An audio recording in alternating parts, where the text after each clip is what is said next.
देखें, अगर पिता के द्वारा एंसेस्ट्रल प्रॉपर्टी को बेचा जाता है तो देखें, ये जो पैतृक संपत्ति है वो जो एक मान लेते हैं, एक अगर पिता के पास है, फिर उनके बेटे के पास होता है, फिर उनके बेटे के पास होता है, ठीक है। अब अगर ये बेचे तो ये इनके पिता हैं, ये बेचें तो अगर ये बेच रहे हैं तो ये इनके पिता हैं, इनको भी जो है अपने पिता से प्राप्त हुआ होगा। तो ये इस तरीके से जो है पूरा चेन चलता है। अब रही बात हिस्सेदारी की, तो एंसेस्ट्रल प्रॉपर्टी में जो हमारा कानून है ये कहता है कि अगर बच्चे का जन्म हो जाता है तो बच्चे जन्म से वो एंसेस्ट्रल प्रॉपर्टी के हिस्सेदार होते हैं। अब जन्म जब हुआ बच्चे का तो वो हिस्सा तो नहीं मांगने लगेगा।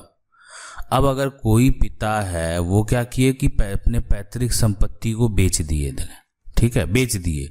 बेचने के लिए वो स्वतंत्र हैं, ऐसा नहीं है कि वो बेचेंगे नहीं होगा, बिल्कुल मान्य होगा, लेकिन उसके लिए कंडीशन जो है वो मेंशन किया गया। कंडीशन ये मेंशन किया गया, कोई भी व्यक्ति अपने परिवार में किसी व्यक्ति के इलाज के लिए जो है पैतृक संपत्ति को बेच सकते हैं। अगर किसी का इलाज होना है तो वो बेच सकते हैं। बाल बच्चे की पढ़ाई हो गया, बेटी की शादी हो गया, ये सब के लिए भी जो है वो अपनी पैतृक संपत्ति को बेच सकते हैं। तो ये तमाम कंडीशन क्या होता है कि जो रजिस्ट्री डीड होता है ना, तो जो उसके साथ में एक तरह से बीच के जो भी एक जो आपको रजिस्ट्री करवाने में हेल्प कर रहे हैं, जो मुहरील होते हैं, तो वो क्या करते हैं, इसमें वो सारा कुछ मेंशन कर देते हैं रजिस्ट्री डीड में कि ये जो संपत्ति इसी कारण के लिए बेचा जा रहा है और विक्रेता को सारा पैसा भी जो है वो प्राप्त हो चुका है। तो उस केस में ये जाके 12 साल जो है और एक तरह से 20 साल पहले का रजिस्ट्री अगर पिता के द्वारा बेचा गया, दादा के द्वारा बेचा गया, दादा के द्वारा बेचा गया, चाचा के द्वारा बेचा गया, तो उसको कैंसिल कराना वो संभव नहीं है।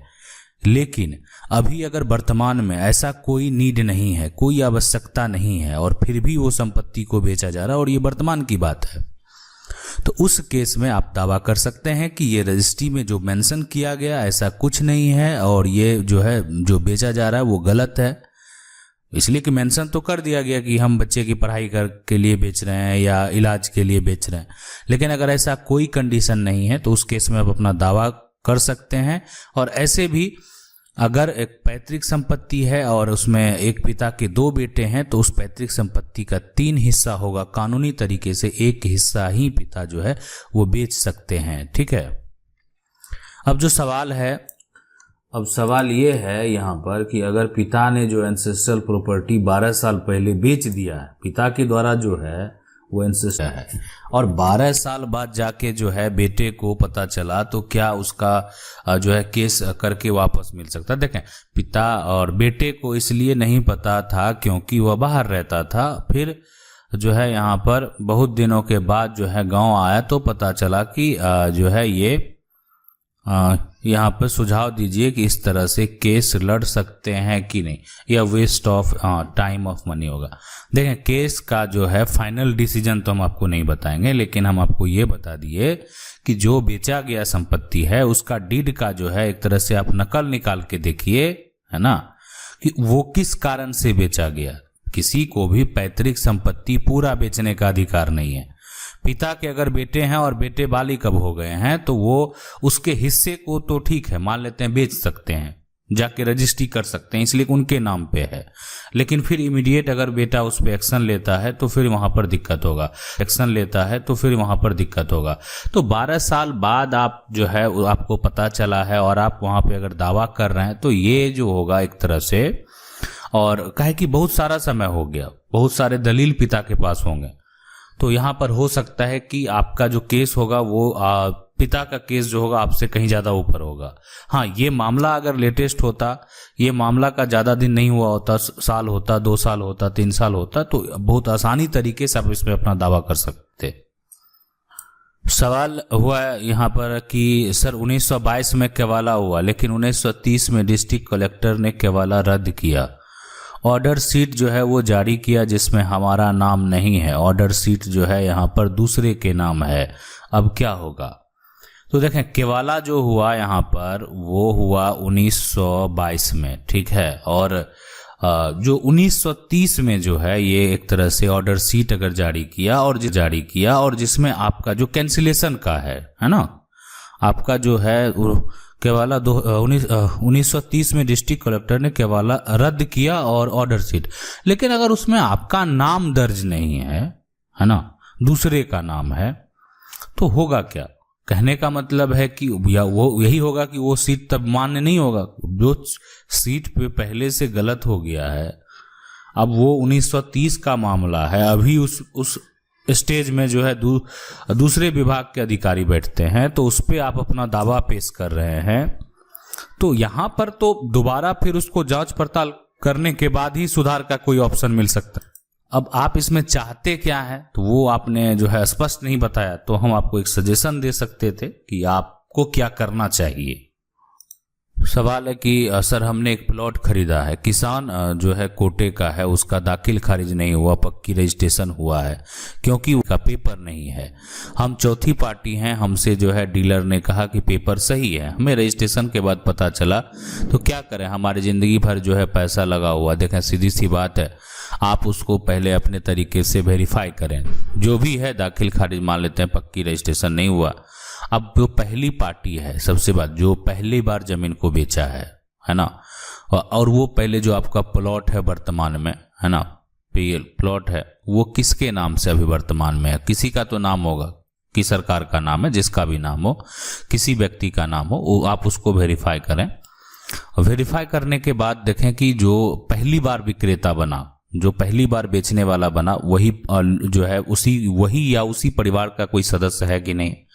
दूसरी बार जो है विक्रेता बना होगा वो तो खरीदार होगा, और जो तीसरी बार विक्रेता बना वो भी जो है यहाँ पर खरीदार हो एक तरह से होगा। जब उसको एक तरह से तीसरी बार बेचा गया तो आप उसका चौथा पार्टी बन गए। तो यानी आपके पास वो रजिस्ट्री होगा, मतलब आपके पास उसका जो है सारा कुछ हुआ। अब अगर ये चीज पहले आप वेरीफाई कर लें कि पहली पार्टी जो है वो वही है जो जमीन का, हाँ, किसी ने मोटेशन नहीं करा है, किसी ने दाखिल खारिज नहीं करा है, आज अधिकारी नहीं कर रहे तो सिविल कोर्ट में याचिका दायर कर दें, है ना, कोर्ट में याचिका दायर कर दें। और जो अधिकारी हैं, आप तो सारा दस्तावेज दिखा रहे हैं, अब उन लोगों ने वो कार्य नहीं करा है, उनकी वो गलती है, और आपने आपके सरकार के द्वारा जो है रजिस्ट्री कर दिया जाता है बिना दाखिल खारिज किए हुए भी, तो वो उनकी भी गलती है, कहे कि उनका सिस्टम वैसा है, तो इसलिए लोग उसका जो है एक तरह से उस प्रोसेस को उतना मायने नहीं देते हैं। जिनको बेचना रहता है वो खुद रजिस्ट्री कराते हैं, फिर दूसरे को रजिस्ट्री कर देते हैं। तो जहां भी ऐसा नियम है, बहुत राज्य में नहीं भी है और बहुत राज्य में है भी, तो आप जो है यानी पहले अधिकारी के पास सारा कुछ कंप्लेन करके, और वो भी प्रूफ आपके पास होना चाहिए कि आपने अधिकारी के पास अप्लाई किया, सारा कुछ किया, आपके साथ ये सिचुएशन हुआ। उसके बाद सिविल कोर्ट में आप याचिका दायर कर सकते हैं, या आप उससे पहले चाहते हैं कि अनुमंडल या जिला स्तर के जो अधिकारी हैं, जो राजस्व के अधिकारी हैं, भूमि संबंधित जो भी अधिकारी हैं, आप जिस भी राज्य से बिलोंग करते हैं, तो अनुमंडल और जिला दोनों स्तर पे जो है एक तरह से आपका जो जमीन है उससे संबंधित अधिकारी होते हैं, तो आप वहां पर भी एक बार आवेदन दे सकते हैं। देखिए सवाल है कि मेरे पापा के जो है यहाँ पर कुएं की मोटर गिरवी रखी थी 3000 में, उसका ब्याज जोड़कर 6000 हुए। 6000 देने के बाद जो है कमजोर का फायदा उठाया मेरे पापा और 6000 का ब्याज जोड़कर 14000 कर दिया। उसके बदले जो है डरा धमकाकर खेत ले लिया, वह जो है खेत पापा के नाम पर है, वापस मिल सकता है? तो बिल्कुल 100% वापस मिल सकता है। वो अगर आपके पापा के नाम पर है, देखें कोई भी ब्याज अगर जो ब्याज पर काम करता है ना, तो उसके लिए कोई अगर कोर्ट में जाके कहेगा कि हम ब्याज पर पैसा देते हैं, तो वो वहीं पर जो है एक तरह से गलत होगा और वो फ्रॉड होगा। इसीलिए कि आप जो भी कार्य करें, आज छोटा से बिजनेस हो या बड़ा बिजनेस हो, जो धंधा करना चाहते हैं, बैंक भी ब्याज पे ही पैसा देती है, लेकिन उसका एक रजिस्ट्रेशन होता है।